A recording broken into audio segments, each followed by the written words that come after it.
Anies mengaku sudah mantap untuk melanjutkan periode kedua sebagai calon gubernur Jakarta. Sama halnya dengan Kaisang yang namanya juga digadang-gadang akan berlaga di Pilkada Jakarta. Bahkan, Ketua Umum PAN Zulkifli Hasan mengaku sudah minta izin ke Presiden Joko Widodo agar Kaisang maju di Pilkada Jakarta karena yakin pasti menang. Benarkah laga Kaisang di Pilgub Jakarta untuk menghadang Anies? Kita bahas bersama juru bicara PSI, Dede Prayudi, dan Direktur Eksekutif Carta Politika, Yunarto Wijaya. Mas Dede, Mas Toto, selamat sore. Selamat sore. Saya mau Selamat ke sore, Mbak. Mas Dede dulu. Mas Dede, ini kan Ketua Umum PAN Zulkifli Hasan udah bilang, bahkan udah minta izin ke Pak Jokowi. PAN juga jadi yang pertama nih menyodorkan nama Kaisang. Bahkan dibilang emang butuh nih partai-partai yang butuh buat menang di Pilkada Jakarta menjual nama Mas Kaisang. Ngelihatnya ini sebenarnya sama nggak sih dengan strategi di Pilpres?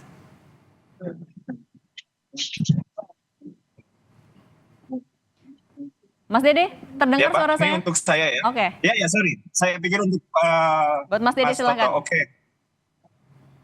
Ya, sampai dengan saat ini, Mbak ya, sampai dengan saat ini yang apa namanya menggadang atau membawa-bawa ya ketika mendeklarasikan calon gubernur pilihannya untuk maju di Pilkada 2024 yang membawa nama Mas Kaisang itu kan adalah PKB. Jadi pertama-tama PSI tentu saja tersanjung ya bahwa bagi kami ini adalah suatu pengakuan ya bahwa Jakarta membutuhkan sosok-sosok muda yang berpotensi lah kurang lebih seperti itu.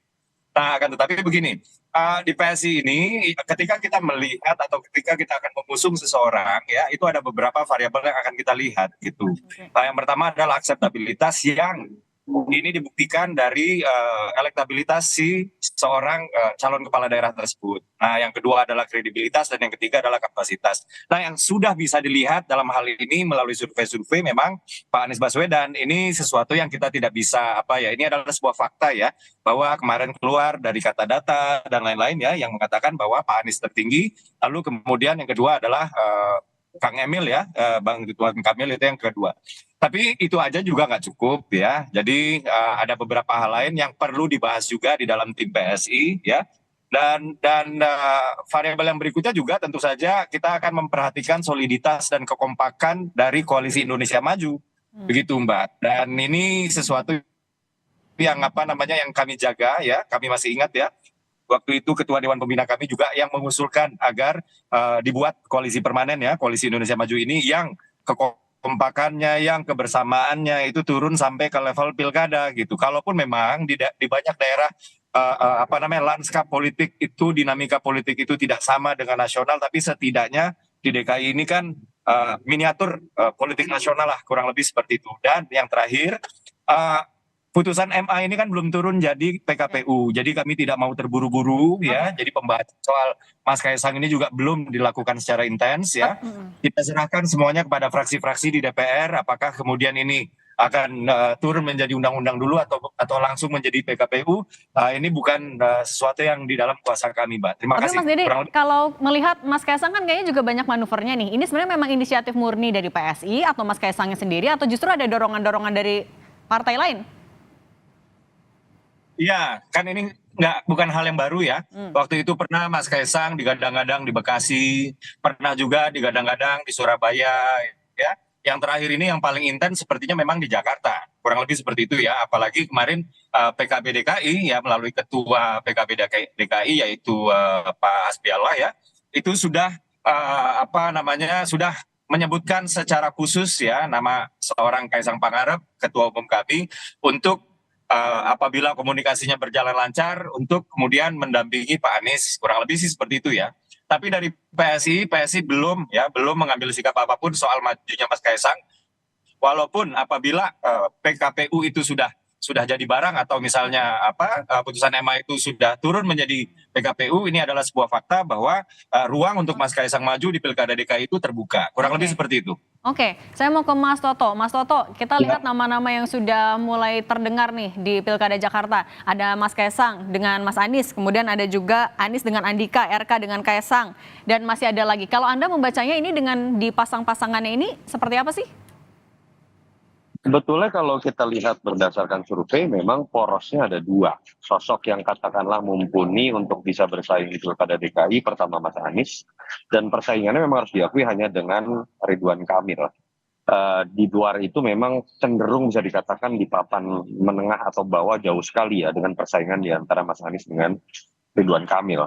Kalau pertanyaannya adalah apakah sekarang sudah momen yang tepat untuk kemudian memutuskan siapa yang menjadi wakil, saya pikir masih sangat jauh. Kalau kita bicara sepak bola, ini mungkin menuju 28 Agustus pendaftaran masih belum babak pertama gitu ya, peluitnya berbunyi. Jadi biasanya apalagi DKI ini selalu dipenuhi kejutan. Kalau kita bicara 2012, 2017, nama-nama yang biasanya muncul itu akan penuh kejutan sampai masa injury time, dan biasanya juga yang namanya mengejutkan itu yang malah menang. Dulu Pak Jokowi, lalu kemudian Anies Baswedan di 2017.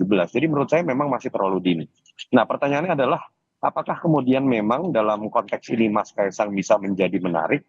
Saya pribadi sih, saya bicara sebagai pengamat dan pendukung Jokowi nih, 2 kali ketika Pak Jokowi maju, kasihan seorang anak presiden lalu kemudian sudah banyak dihujami pertanyaan-pertanyaan terkait kemungkinan intervensi dalam keputusan MH, belum lagi dikaitkan dengan keputusan MK kontroversial terkait Mas Gibran kakaknya.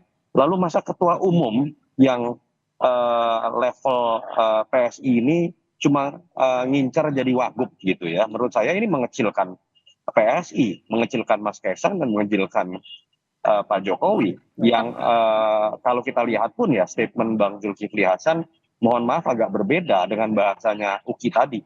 Uki tadi kan merasa tersanjung kalau Mas Kaisang disebut-sebut karena berarti orang atau partai melihat anak muda yang berprestasi. Kalau kita lihat statement Bang Zul bukan bicara dengan Kaisang, Bang Zul bicara dengan ayahnya Kaisang. Artinya lalu kemudian ingin menang. Artinya apa? Kaisang ditempatkan hanya sebagai anak presiden yang mungkin akan banyak kekuatan besar yang kemudian bisa memenangkan Kaisang kalau maju. Oke, Kalau Mas itu yang Soto, terjadi, tapi menurut saya Mas juga Kaisang kan kasihan juga Mas kayaknya Kaisang. udah muji-muji Mas Anies, bilang ya dari kredibilitas, elektabilitas paling tinggi. Mas Soto ngelihatnya gimana? Ya, tidak mungkin dong ketika kemudian sedang mencoba melakukan lobby-lobby politik kemudian ada yang dikatakan jelek. Tetapi apakah kemudian ini serius? Saya menduga tidak, baik dari sisi Anies ataupun dari sisi Kaisang. Buat Mas Anies, branding yang terbangun sebagai antitesis Jokowi, koalisi perubahan, tokoh perubahan, dengan sendirinya akan runtuh ketika berpasangan dengan anak presiden yang selama ini dikritiknya. Yang kita tahu juga kalau Mas Kaisang maju itu memanfaatkan keputusan MA yang sampai sekarang masih kontroversial.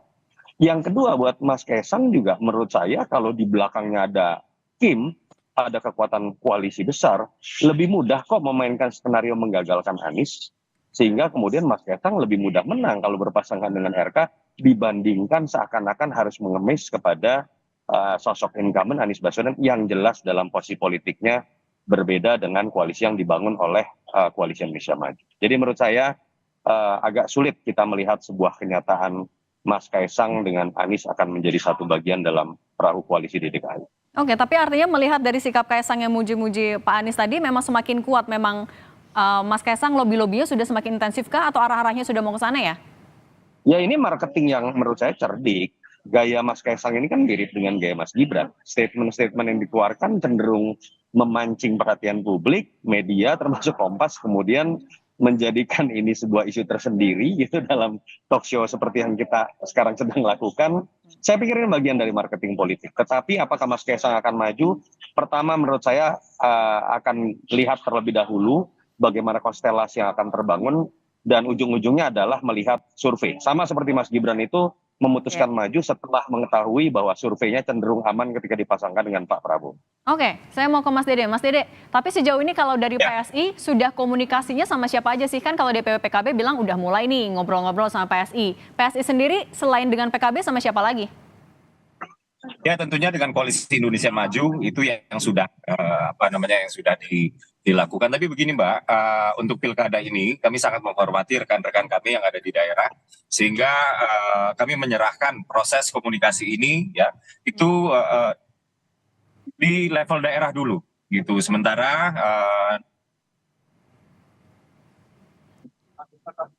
Oke, Mas Dede? intens lagi ya, lebih serius lagi ya. Ya sekali lagi. Halo, ini apa suara saya?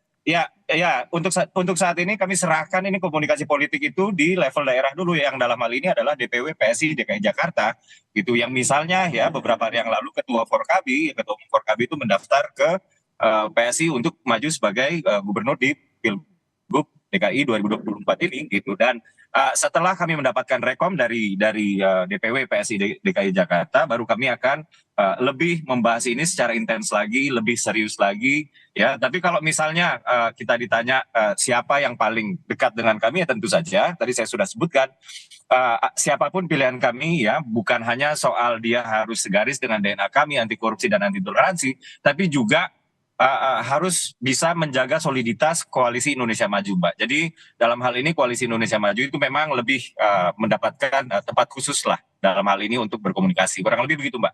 Oke, saya mau balik lagi ke Mas Toto. Mas Toto, kemarin kader PDIP Pak Pantas sudah bilang janganlah digabungkan Kaesang dan juga Pak Anies karena nggak mau mengulang tragedi di Pilpres, jangan sampai ada di Pilgub Jakarta. Anda membacanya apakah ini sinyal memang mau mengusung Anies untuk menghadang figurnya Pak Jokowi di Jakarta? Ya pertama gini, memajukan Anies saja buat PDI Perjuangan itu tidak mudah ya. Sejarah mengatakan mereka ada dalam posisi yang berbeda.